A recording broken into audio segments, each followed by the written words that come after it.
ಕುರಿತು ಇಂತೆಂದಳು, ನಿನಗೆ ಈ ರತ್ನದ ಮೇಲೆ ಆಸೆ ಇದ್ದರೆ ದಯವಿಟ್ಟು ಇದನ್ನು ತೆಗೆದುಕೊಂಡು ಹೊರಟು ಹೋಗು. ನೀನು ಇಲ್ಲಿರಬಾರದು. ಜಾಂಬವಂತನು ನಿದ್ರೆಯಿಂದ ಏಳುವುದರೊಳಗಾಗಿ ಹೊರಟು ಹೋಗು ಎಂದು ಹೇಳಿದಳು. ಇದನ್ನು ಕೇಳಿದ ಸ್ವಾಮಿಯು ಮಂದಹಾಸವನ್ನು ಬೀರಿ ತನ್ನ ಶಂಖವನ್ನು ಗಟ್ಟಿಯಾಗಿ ಊದಿದನು. ಆಗ ಜಾಂಬವಂತನಿಗೆ ಎಚ್ಚರವಾಗಿ ಕೃಷ್ಣ ಜಾಂಬವಂತರಿಬ್ಬರು ಯುದ್ಧಕ್ಕೆ ಅಣುವಾದರು. 7 ದಿನಗಳಾದರೂ ಸಹ ಶ್ರೀಕೃಷ್ಣನು ಹೊರಗೆ ಬರದೆ ಇದ್ದುದನ್ನು ಕಂಡು ಹೊರಗಡೆ ಇದ್ದ ಪರಿವಾರದವರೆಲ್ಲರೂ ದ್ವಾರಕೆಗೆ ಹಿಂದಿರುಗಿದರು. ಹಾಗೂ ಶ್ರೀಕೃಷ್ಣನು ಸತ್ತು ಹೋದನೆಂದು ತಿಳಿದು ಅವನಿಗೆ ಉತ್ತರ ಕ್ರಿಯಾದಿಗಳೆಲ್ಲವನ್ನು ಮಾಡಿಬಿಟ್ಟರು. ಇಂಥ 21 ದಿನಗಳ ಸತತವಾಗಿ ಕೃಷ್ಣ ಜಾಂಬವಂತರಿಗಿಬ್ಬರಿಗೂ ಯುದ್ಧವಾಗುತ್ತಿರಲಾಗಿ ಶ್ರೀಕೃಷ್ಣನ ಕೈ ಮೇಲಾಯಿತು. ಆಗ ಸ್ವಾಮಿಯು ಜಾಂಬವಂತನಿಗೆ ಜ್ಞಾನೋದಯವನ್ನುಂಟು ಮಾಡಿದನು. ಆಗ ಜಾಂಬವಂತನು ಈ ರೀತಿ ಹೇಳುತ್ತಾನೆ: ಅಯ್ಯ, ನಾನು ಯಕ್ಷ, ರಾಕ್ಷಸ, ಕಿನ್ನರರಿಗೂ ಅಜೇಯನು. ನಾನು ತ್ರೇತಾಯುಗದ ಶ್ರೀರಾಮನ ಕಾಲದವನು. ನೀನು ನನ್ನನ್ನು ಸೋಲಿಸಬೇಕಾದರೆ ನೀನು ಸಾಮಾನ್ಯ ಮನುಷ್ಯನಲ್ಲ, ನೀನು ಶ್ರೀಮನ್ನಾರಾಯಣೇ ಆಗಿರಬೇಕು. ಇಲ್ಲವಾದರೆ ನನ್ನನ್ನು ಜಯಿಸುವವರು ಯಾರೂ ಇಲ್ಲ. ಹೀಗೆಂದು ನನ್ನ ಪ್ರಕಾರವಾಗಿ ಸ್ತುತಿಸುತ್ತಾ ತನ್ನಲ್ಲಿದ್ದ ಅಮೂಲ್ಯವಾದ ಕೌಸ್ತುಭಮಣಿಯನ್ನು ಶ್ರೀಕೃಷ್ಣನಿಗೆ ಒಪ್ಪಿಸಿದನು ಮತ್ತು ಕನ್ಯಾಮಣಿಯಾದ ಜಾಂಬವತಿಯನ್ನು ಶ್ರೀಕೃಷ್ಣನಿಗೆ ಕೊಟ್ಟು ವಿವಾಹವನ್ನು ಮಾಡಿದನು. ಶ್ರೀಕೃಷ್ಣನಾದರೋ ಜಾಂಬವಂತಿಯನ್ನು ವರಿಸಿ ಸ್ಯಮಂತಕವನ್ನು ಪಡೆದು ದ್ವಾರಕೆಗೆ ಬಂದು ಸೇರಿದನು. ಈ ಸಮಾಚಾರ ದ್ವಾರಕೆಯಲ್ಲಿ ಎಲ್ಲರಿಗೂ ಗೊತ್ತಾಗಿ ಶ್ರೀಕೃಷ್ಣನು ಒಂದು ದೊಡ್ಡ ಸಭೆಯನ್ನು ಸೇರಿಸಿ ಅಲ್ಲಿಗೆ ಸತ್ರಾಜಿತನನ್ನು ಕರೆಸಿ ಸ್ಯಮಂತಕಮಣಿಯ ವೃತ್ತಾಂತವನ್ನು ತಿಳಿಸಿ ತನ್ನ ಮೇಲೆ ಬಂದಿದ್ದ ಅಪವಾದವನ್ನು ಪರಿಹಾರ ಮಾಡಿಕೊಂಡನು. ಆಗ ಸತ್ರಾಜಿತನು ಸ್ಯಮಂತಕಮಣಿಯನ್ನು ಕೈಲಿ ಸ್ವಲ್ಪ ಹೊತ್ತು ಹಿಡಿದುಕೊಂಡು ಯೋಚಿಸಿ ಭಯಗ್ರಸ್ತನಾಗಿ ಆ ಮಣಿಯನ್ನು ಮತ್ತು ತನ್ನ ಮಗಳಾದ ಸತ್ಯಭಾಮೆಯನ್ನು ಶ್ರೀಕೃಷ್ಣನಿಗೆ ಕೊಟ್ಟು ವಿವಾಹವನ್ನು ಮಾಡಿದನು. ಈ ಎಲ್ಲ ವೃತ್ತಾಂತಗಳು ಶತಧನ್ವ ಮತ್ತು ಅಕ್ರೂರರಿಗೆ ಇಷ್ಟವಾಗದೆ ಸತ್ರಾಜಿತನನ್ನು ದೂಷಿಸಿ ಹೇಗಾದರೂ ಮಾಡಿ ಆ ಮಣಿಯನ್ನು ತಾವು ಅಪಹರಿಸಲು ಪ್ರಯತ್ನಿಸುತ್ತಿದ್ದರು. ಹೀಗಿರುವಲ್ಲಿ ಒಂದಾನೊಂದು ದಿನ ಪಾಂಡವರನ್ನು ನೋಡಲು ಶ್ರೀಕೃಷ್ಣನು ಹೋಗಿರಲು ಅದಕ್ಕೆ ಸಮಯಕ್ಕೆ ಶತಧನ್ವನೆಂಬುವವನು ಸತ್ರಾಜಿತನನ್ನು ಕೊಂದು ಸತ್ಯಭಾಮೆಯಲ್ಲಿದ್ದ ಸ್ಯಮಂತಕ ರತ್ನವನ್ನು ಅಪಹರಿಸಿದರು. ಶ್ರೀಕೃಷ್ಣನು ಹಿಂದಿರುಗಿ ದ್ವಾರಕೆಗೆ ಬಂದ ಮೇಲೆ ಸತ್ಯಭಾಮೆಯು ವಿಷಯವನ್ನು ಕೃಷ್ಣನಿಗೆ ತಿಳಿಸಿದಳು.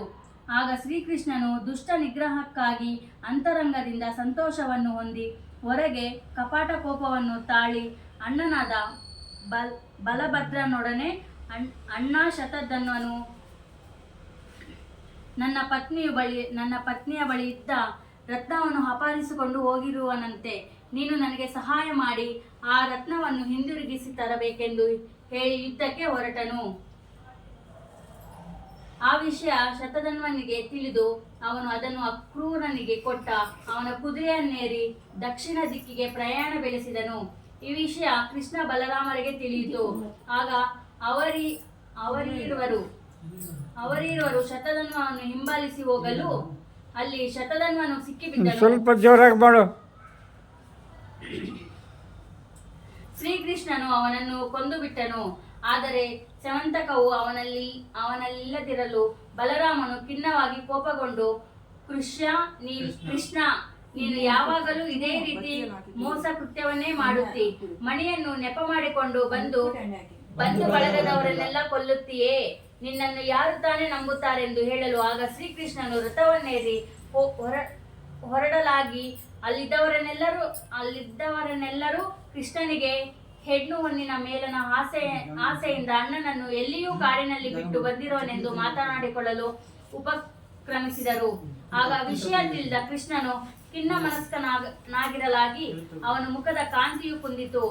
ಅಕ್ರೂರನಾದರೋ ತೀರ್ಥಯಾತ್ರೆಯ ನೆಪ ಮಾಡಿಕೊಂಡು ಸ್ಯಮಂತಕ ಮಣಿಯ ಸಹಿತನಾಗಿ ಕಾಶಿ ಕ್ಷೇತ್ರಕ್ಕೆ ಹೋಗಿ ಆ ಮಣಿಯ ಪ್ರಭಾವದಿಂದ ಬಂಗಾರವನ್ನು ಸಂಪಾದಿಸಿ ಯಜ್ಞ ಯಾಗಾದಿಗಳನ್ನು ಮಾಡಿಸುತ್ತಾ ಗುಡಿಗೋಪುರಗಳನ್ನು ಕಟ್ಟಿಸಿದನು. ಆ ಮಣಿಯ ಮಹಾತ್ಮೆಯಿಂದ ಅವನು ಆಚಾರಶೀಲನಾಗುತ್ತಾ ಕೆಲವು ದಿನಗಳ ಬಳಿಕ ತನ್ನೂರಿಗೆ ಹಿಂದಿರುಗಿ ಬಂದನು. ಸ್ವಾಮಿಗೆ ಇದೆಲ್ಲ ತಿಳಿದಿದ್ದರೂ ಸಹ ಏನೂ ತಿಳಿಯದವನಂತೆ ನಟಿಸುತ್ತಿರಲು ಅಲ್ಲಿಗೆ ತ್ರಿಲೋಕ ಸಂಚಾರಿಯಾದ ದೇವಮುನಿಯು ಬಂದನು. ಶ್ರೀಕೃಷ್ಣನು ನಾರದರನ್ನು ಎದುರುಗೊಂಡು ಅರ್ಘ್ಯ ಪಾದ್ಯಾದಿಗಳನ್ನು ಸ್ವೀಕರಿಸಿದ ಬಳಿಕ ನಾರದರು ಶ್ರೀಕೃಷ್ಣನನ್ನು ಕುರಿತು ಇಂತೆಂದರು. ಎಲೆ ಶ್ರೀಕೃಷ್ಣನೇ, ನಿನ್ನ ಮೇಲೆ ಬಂದಿರತಕ್ಕ ಅಪವಾದವೆಲ್ಲ ನನಗೆ ಗೊತ್ತು. ನೀನು ಭಾದ್ರಪದ ಶುದ್ಧ ಚೌತಿಯ ದಿನ ಚಂದ್ರ ದರ್ಶನವನ್ನು ಮಾಡಿದ್ದರಿಂದ ನಿನಗೆ ಈ ರೀತಿ ಅಪವಾದಗಳು ಬಂದೊದಗಿದೆ ಎಂದು ಹೇಳಲು ಆಗ ಶ್ರೀಕೃಷ್ಣನು, ಎಲೆ ನಾರದ ಮುನೀಂದ್ರನೇ, ಚೌತಿಯ ಚಂದ್ರ ದರ್ಶನ ಯಾಕೆ ಮಾಡಬಾರದು? ಇದರಿಂದ ಯಾವ ದೋಷ ಉಂಟಾಗುವುದೆಂದು ಪ್ರಶ್ನಿಸಿ ಮತ್ತು ಯಾತಕ್ಕಾಗಿ ಬಿದಿಗೆ ಚಂದ್ರನನ್ನು ಜನರು ದರ್ಶನ ಮಾಡುತ್ತಾರೆಂದು ಕೇಳಲಾಗಿ ಆಗ ನಾರದರು ಹೇಳುತ್ತಾರೆ,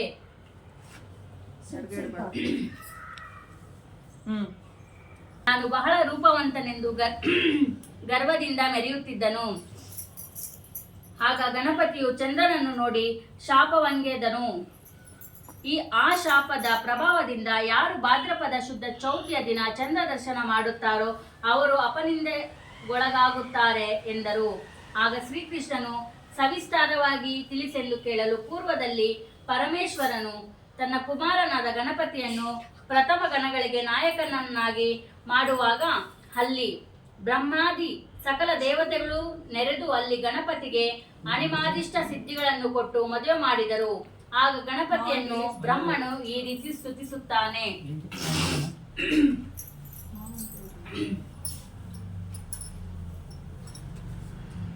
ಓ ಗಜಮುಖನೇ, ಪ್ರಮತಾಧಿಪತಿಯೇ, ಲಂಬೋದರನೇ, ವಿಘ್ನೇಶ್ವರನೇ, ನಿನಗೆ ಮೋದಕಗಳನ್ನು ಸಮರ್ಪಿಸಿ ಯಾರು ನಿನ್ನನ್ನು ಪೂಜಿಸುತ್ತಾರೋ ಎಲ್ಲವನ್ನು ನೀನು ನಿರ್ವಿಘ್ನವಾಗಿ ನೆರವೇರಿಸಿಕೊಂಡು ನಿನ್ನನ್ನು ಮಾಡುವುದಿಲ್ಲವೋ ಅವರು ಅನೇಕ ಕಲ್ಪಗಳ ಪರ್ಯಂತ ಪ್ರಯತ್ನಿಸಿದರೂ ಫಲವನ್ನು ಪಡೆಯಲಾರರು. ಆದ್ದರಿಂದ ತ್ರಿಮೂರ್ತಿಗಳು ಸಹ ಮೊದಲು ನಿನ್ನನ್ನು ಪೂಜಿಸಿ ಅನಂತರ ಅವರವರ ಕಾರ್ಯಕ್ಕೆ ಉಪಕ್ರಮಿಸುವವರು ಎಂದು ಬ್ರಹ್ಮನು ಸ್ತೋತ್ರವಂ ಮಾಡಿದನು.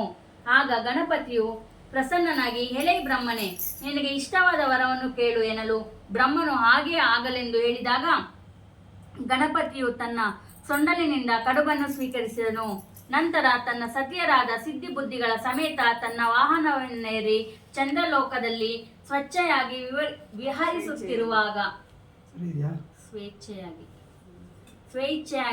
ವಿಹರಿಸುತ್ತಿರುವಾಗ ಚಂದ್ರನು ಗಣಪತಿಯನ್ನು ನೋಡಿ ಸೌಂದರ್ಯ ಮುದ್ರೇಕದಿಂದ ನಕ್ಕನು.